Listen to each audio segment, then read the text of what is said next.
All right, welcome to a little bit more of a personal video. So if you are new to the channel, new to what I talk about, this is going to throw you off a little bit because I've never really given much into my story.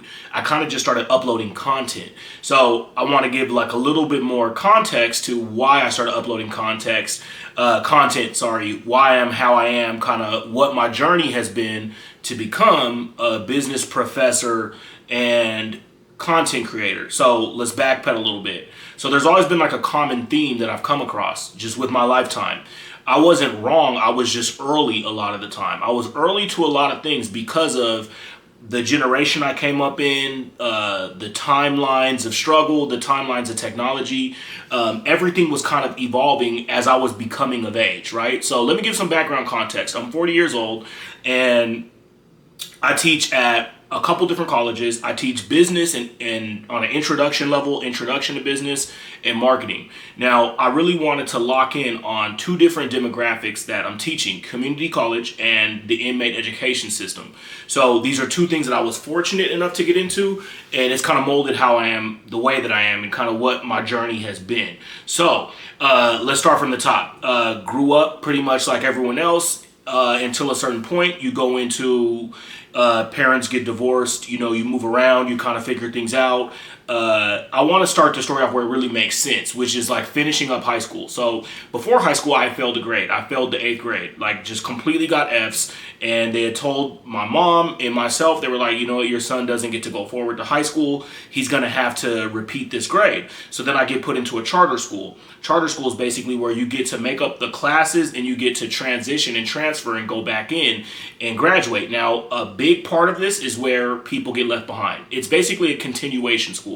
So if anyone who's been to continuation school, you know that it's like all the rejects from public school at one place, right? So you have people that were in there, getting into fights. You got people that are cussing out teachers. You got people with no structure. So you put all that into like one school setting. So it's all different grades, people basically just showing up, taking work home, doing the work, and pretty much living life. Now this opened up some good doors because I was able to really figure out my learning style. It was such an independent study. I figured out the whole thing was I knew how to do school. I just didn't really know how to do it in a big setting around a bunch of people, that whole thing. So it kind of set me up for college. So anyways, I ended up doing that for a couple of years and I transferred back into regular public school my junior year. Fast forward. I barely graduated high school, so college was out of the question, right? So the biggest thing that I learned was I always worked jobs. And most of the people would kind of say, you're young, why don't you go to college? I didn't really understand, like college is going to open up doors because no one ever really told me what you go to college for. They just said go to college. So I didn't know about a career path. Some people go for law, some people go for medical. Now, when the internet was first really coming of age in the 90s, that is kind of the first time a lot of people heard about a lot of different jobs that you can do. So if you don't know, you don't know. So you might have a lot of people say, oh, well, go to the military. Or you'll have other people say, oh, well, just get a job and, work your way up. But no one really could tell me how to break down the information and figure out what was my journey. So I ended up working jobs. I'm working like a string of dead-end jobs for years, taking 1 or 2 classes, community college, and I'm just trying to figure it out. Now, here's where I go into rock bottom that made me where I am right now. So what happens is I end up getting into a certain living situation, and I'm kind of like driving a deadbeat car because I didn't really have any credit. I didn't know how credit worked, right? So I went to one of those used car dealerships in the hood. I had like $1,000 cash, and I had a part-time job, and I was taking classes here and there, and I was like kind of just figuring it out. And I get into one of those leases where it's like 5 years, and the interest rate is super crazy. And then they tack on their insurance and it's super crazy high. And I remember like I'm paying for this car and the motor breaks. So then I got to replace the motor. And I remember talking with the people on the phone, the finance company, and they're like, look, even though you can't drive it, you still have to make these payments. So I'm like, okay, cool. Well, like how much more until I pay it off? And they're like, well, you got like a couple years. And I'm like, wait a minute, like this was only supposed to be a couple years. Now this is where I get hit with the first big thing with credit.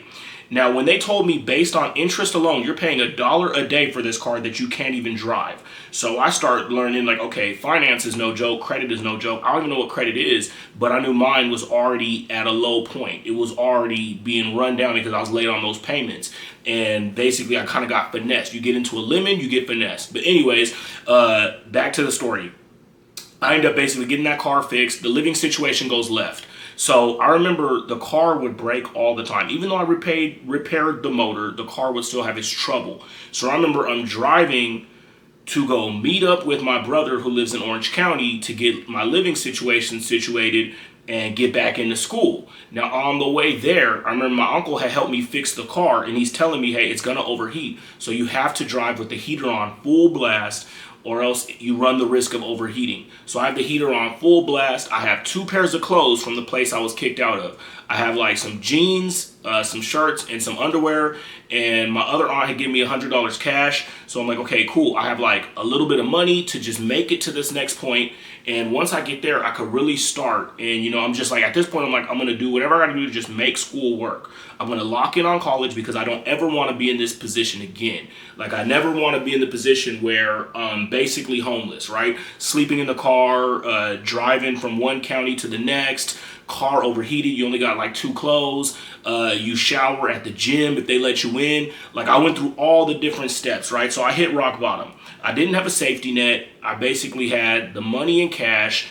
And I remember my bank account, I remember my checking account actually had got closed, and I was in check systems. So I couldn't even open up another bank account. So I had to do everything cash at that point. So every time I got paid, I would have to go to the check cashing place. So you got to pay them to get your paycheck, to get your money back. So I remember at this point in time, my credit was like a 500 something. And I remember just being like, man, it's never going to be this bad again. Whatever I can do, it's never going to be this bad. So this is where the journey really kicked off. And this is what I could tell you. Anyone who's ever been in rock bottom is going to give you one or two different things. It's either going to give you motivation or it's going to give you clarity. Now, motivation is basically like, I don't want to be this bad again. I'm going to work crazy hours and I'm going to, basically go full-fledged at, trying to become a millionaire, whatever the case may be, right? And that's one way to go. And a lot of people go through that and they get burnt out and they hit rock bottom a couple more times, unfortunately, right? Because motivation is fleeting. Now, for me, it gave me clarity. So clarity is the second thing it can give you. Hey, like whatever I was doing, I have to change everything. And it's not that you're changing things around you, it's you're becoming a different person. You're slowly becoming someone different. So the things that at one point were like I was oblivious to, credit, finance. These are things that I really locked in on. So the whole journey wasn't just like, this starting point wasn't just like, you're going to just struggle and, that's how it is. It was like, no, now I'm in a position where it's this bad. I have to make it better, but I got to figure out why I'm where I am. So the main things I had to figure out, credit was like one of the first ones, education, the other big one, because it's kind of, everyone had pretty much told me you need to get in school if you're young. And I was like, all right, you know what? I still got time. Like, let me just figure out how school works. Now, community college was the starting point. That's why I wanted to teach it, because it was basically one of those points where most people are confused. They're frustrated. You don't really know what classes to take, where to go. Unless you play a sport or your parents went to college, they basically just let you choose classes and they give you that little form that shows you what transfers over, but you don't really know how to choose from that. So I start locking in, like, okay, this is the next wave. Now, the other thing I did, and that's what made me the architect of my own growth, what was the big arc was I went full-fledged into the gym. Now, the gym gave the most discipline I ever had, because when you really start working out, a lot of my young guys, I always see the memes where they're kind of like, see you in the gym. It always starts with a breakup or a crazy life situation. For me, it was a breakup. So the other thing that happened throughout all the story I was telling is I had a good, loyal girlfriend, like most young dudes do. You get a loyal relationship and you start thinking like, okay, cool, this is good. But then also you're young, you're in college, you want to have fun. It's not that you want to be a player, you just don't understand commitment at a young age. So those first heartbreaks hit us like the hardest, right? Now with women, what I could say is it's usually a little bit different because they have a lot of support system where they could kind of like cry and talk about it. With men, it's kind of like you see men kind of bottle up and we hit that gym. So all of this is all happening at one point in time. And that's why it was really the rock bottom that gave me clarity, because not only was I on the verge of homelessness, driving from one county to the next with the car overheating and just some cash in my pocket, I also was going through, my first serious heartbreak. So I was like, okay, cool. I'm going to just lock in on the gym. All my energy went into that. Okay, I'm going to lock in on school. All my energy went into how do I teach myself how to be a good student? And anyone who's been to a college class versus a high school class, in high school, you could just show up, right? They basically tell you what's on the test. Now in college, you got to actually study, you got to actually read, you got to actually take notes, you got to actually write papers, you got to know math formulas. So I had to figure all of this out, right? And then in the gym, it's just more so you don't want to get an injury. So everyone always talks about like those newbie gains where you first start getting muscle. You get so excited because like, okay, like now I'm becoming someone new. You start the protein shakes, you start, doing the pre-workouts, all that good stuff, right? So I basically locked in those different sectors. And then with money, I had to rebuild my credit when it was all the way in the negative and I couldn't get approved for anything. I only got one bank would give me a checking account. And shout out to one of my homies that actually got me a checking, savings, and a secured credit card all within like the same year from US Bank. So basically I had one friend that kind of plugged me like, hey man,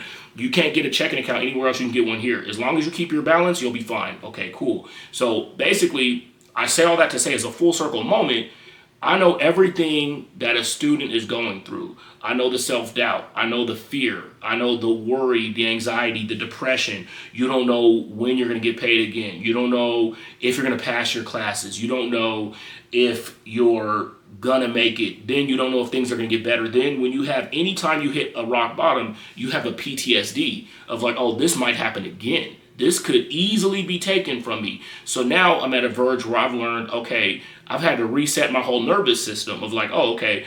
It's funny because I'll tell people, if you think it's kind of like there's two different times where things suck. And it sucks when you're broke and you don't have anything. And it also sucks when you get something, but you're haunted by that time period where you were broke and you have a constant fear that this could happen again. So what I was able to overcome in my lifetime and what I'm trying to share and document is how I went from point A to point B to point C, but I wanted to start with point A. And point A was really the story of when I really found clarity. And for someone who did not like school, did not like studying, didn't like none of that, I became my dream career, which was basically to help other people figure out their pathway.